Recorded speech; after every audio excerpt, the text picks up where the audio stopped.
नमस्ते प्यारे बच्चों। तो आज हम समझेंगे ये सामाजिक और राजनीतिक जीवन का अध्याय 8 है। भू सामाजिक विज्ञान है उसका।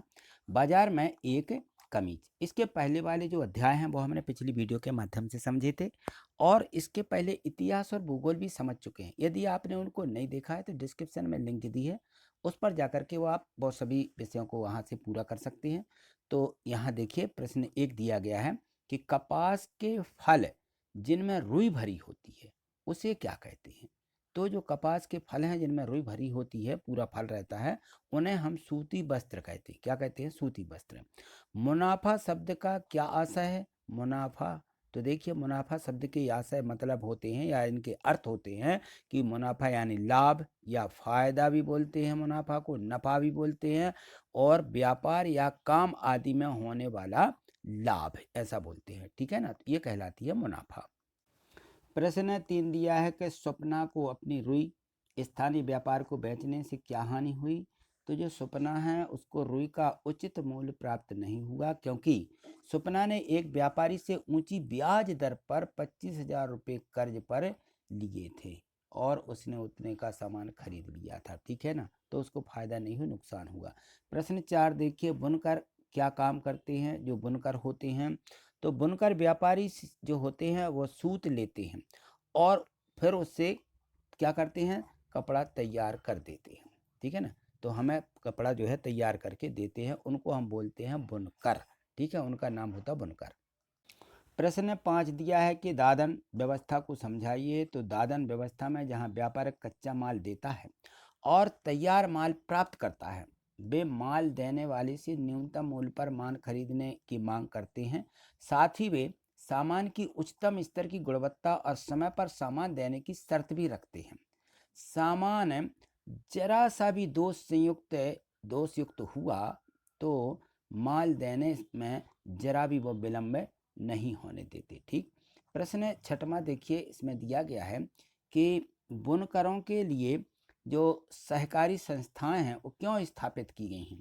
तो देखिए, अनेक व्यक्तियों या संस्थाओं द्वारा किसी समान उद्देश्य की प्राप्ति के लिए मिलकर प्रयास करना जो है, इनको हम क्या बोलते हैं, सहकारी या सहकार कहलाता है। ठीक है ना, तो ये संस्थाएं कहलाती हैं सहकार।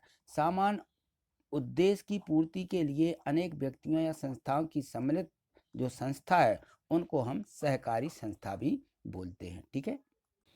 प्रश्न 7 दिया गया है कि बताइए, क्या बड़ा बाजार सबको लाभ पहुंचा सकता है।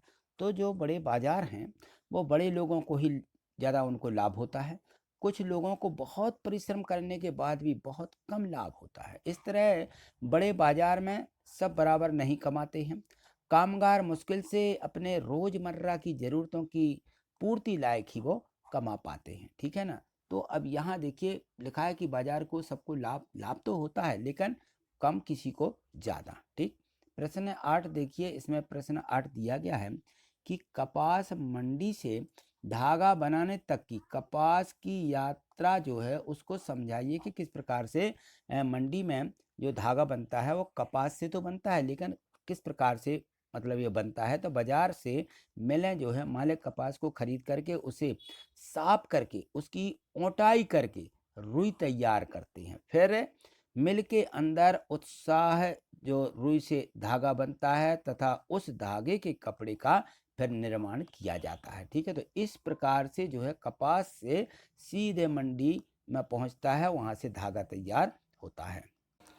प्रश्न 9 दिया गया है कि बुनकरों की क्या क्या समस्याएं होती हैं, उनको बताइए। तो जो बुनकर होते हैं, देखिए बुनकरों के सामने आने वाली समस्याएं इस प्रकार से होती हैं। जो बुनकर होते हैं तो उनको बुनकरों को भारत से कपड़ा निर्यात में लंबी उनको गिरावट आई है। भारत के बुनकर क्षेत्रों ने पतन और उजड़ने की कहानियां यहाँ पे सुनाई हैं। भारत की फैक्ट्रियों में उत्पादन शुरू कर दिया है, जिससे मशीन वस्तुओं बाजार में बाढ़ आ गई है। मैन्चेस्टर के आयात के साथ स्थानीय बाजार सिकुड़ गया और वहाँ पे भरमार हो गई। सस्ते विदेशी कपास उत्पादन और निर्यात की दर घटी है। कच्चे माल में बढ़ी हुई कीमतें हैं और आयांत्रित मशीनों के साथ ये प्रतिस्पर्धा यहाँ पे हो रही है। ठीक है, चलिए आगे देखें। प्रश्न 10 दिया गया है कि बाजार में लाभ के आधार पर असमानता कैसे दिखाई देती है। तो देखिए, जो है बाजार जो रहते हैं एक है, और बाजार लोगों को काम करने और उन चीज़ों को बेचने के अवसर देता है जो वो लोग जो है उसको उगाते हैं या बनाते हैं, ठीक है ना। तो इस प्रकार से ये तो होता है। बाजार से धनवान और शक्तिशाली लोग ही प्राय सबसे अधिक कमाई करते हैं। गरीबों को धनी लोगों पर निर्भर रहना पड़ता है। इस निर्भरता के कारण गरीबों का शोषण हो रहा है। तो ये इनमें असमानता हमें दिखाई देती है कि इसमें गरीबों का शोषण हो रहा है, ठीक है। तो आज इतना ही, मिलते हैं अगली वीडियो के माध्यम से।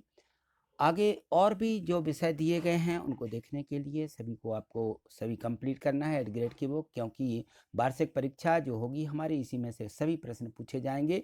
तो उनको देखने के लिए चैनल को सब्सक्राइब करके रखिए और प्रत्येक वीडियो को लाइक कर दीजिए, ठीक है। थैंक यू, धन्यवाद।